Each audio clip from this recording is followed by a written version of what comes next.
जयराम पांगी उदाहरण दे राज्य बीजेपी प्रभारी को काउंटर करिछि बीजेडी। दलर राष्ट्रीय मुखपात्र सस्मित पात्र एक प्रेस रिलीज जरिया इतिश्री हत्या घटना माध्यम जयराम पांगी कथा उठाई।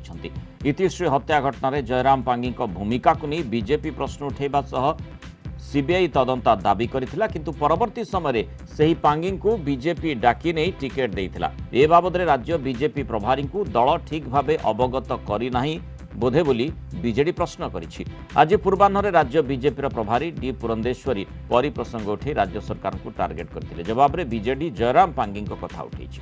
बालेश्वर तीर्तोल उपनिर्वाचन में हारिबा परे बीजेपी कैडर दलीय नेता उत्साहित करने प्रभारी डी पुरंदेश्वरी आसीथिले। विशेषकर बालेश्वर पराजय तांको दलर मनोबल को भांगी देछि।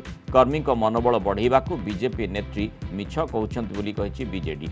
एमएसपी वृद्धि और चाषी संपर्कित समस्या उपर प्रभारी किछि मंतव्य रखिथिले भल होइतांता बोली बीजेडी कहिछि।